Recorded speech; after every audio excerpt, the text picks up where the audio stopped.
How's it going, everyone? I am Count Jinsula, and welcome to another Pokemon Go video. Alright, so Niantic announced all of the details for the very first event of 2023. It seems like this event is going to be extremely small, and it's unfortunately going to require a lot of spending. I think this is not a good look for Niantic, and I will be explaining why. Anyway, let's roll the intro and get right into it.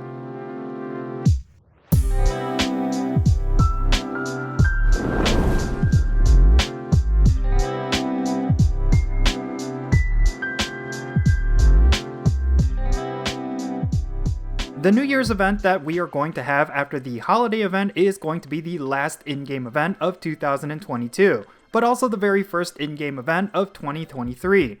Typically, the New Year's event is a micro event that only lasts a few days, but historically, Niantic packs this event with a whole bunch of really cool content. Well, it doesn't seem like they are following suit this time around, so let's go over the details.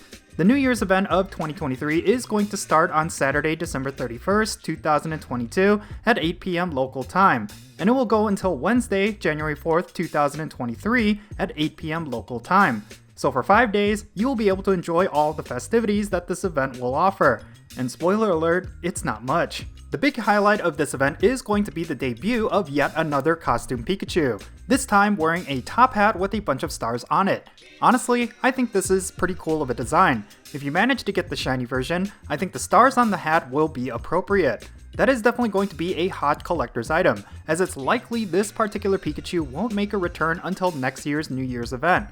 The other Pokemon that's going to be debuting is Noctowl with a party hat. I don't think it's going to be spawning in the wild, but you will be able to get it by evolving a Hoot with a party hat. Speaking of which, the wild event spawns is going to consist of Pikachu with the new top hat, Hoot wearing a party hat, and Wurmple with a party hat.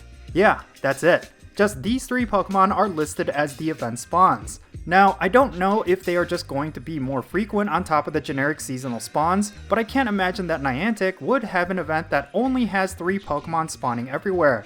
That would be incredibly lame, but I can't say that it is not something Niantic would ever do. Hopefully, this is not the case, but we'll just have to wait and see. Now, coinciding with these special spawns, you'll be seeing New Year's themed Pokemon in raid battles and 7km eggs. What's unfortunate here is that a lot of the Pokemon wearing party hats from past years are only going to be obtainable from raids.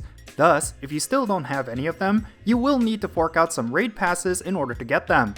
Now, going along with all of these event Pokemon in raids, we are going to see the return of the Fire and Dragon type legendary Pokemon Reshiram, and it's going to have the move Fusion Flare. From the looks of it, this move is going to be a banger. You will not want to miss out on getting a good Reshiram, and possibly its shiny form as well. In terms of what you can hatch from 7km eggs, it doesn't seem like a big deal, other than Party Hat Pichu. It's basically just all of the baby Pokemon that have been available in the game. If you still don't have the Pokédex entry for some of these baby Pokemon, then I guess this will be a great opportunity for you to get them.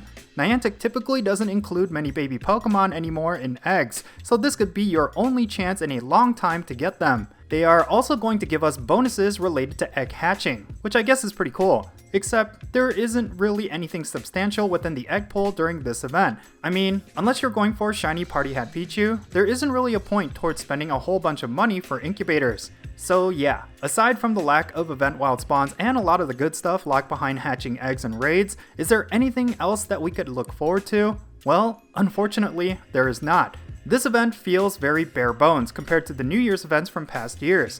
I'm kind of disappointed that Niantic didn't really include anything worthwhile this time around. This event, however, vastly increases the rarity of a particular Pokemon. I'm of course talking about Slowpoke, Slowking, and Slowbro wearing New Year's sunglasses. I mentioned before that all 3 of these Pokemon will increase in value over time, and it looks like I made the right call. Since none of them are returning this event, it just goes to show that you should always try to get any event costume Pokemon whenever you can. If you hit it lucky and pick up a shiny version of them, you are getting a super rare Pokemon for your collection. But yeah, regardless of that, I feel like this event is not necessarily going to be impactful in any way. There was a lot of potential for Niantic to have done something really cool to build upon the stellar New Year's events that we had previously, but instead, it looks like they regressed this year, and that is unfortunate. Anyway, that's going to be it for this video. Leave your thoughts down below what you think about this event. What would you have wanted to see? Let me know in the comments, and let's have a great discussion.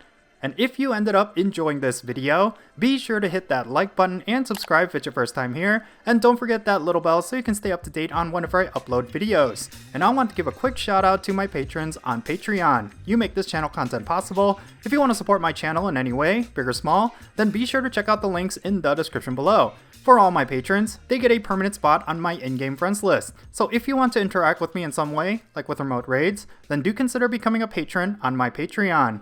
But yeah, that's going to be it. I'm Jinsula. Be safe, have fun, love yourself, and I'll catch you all later.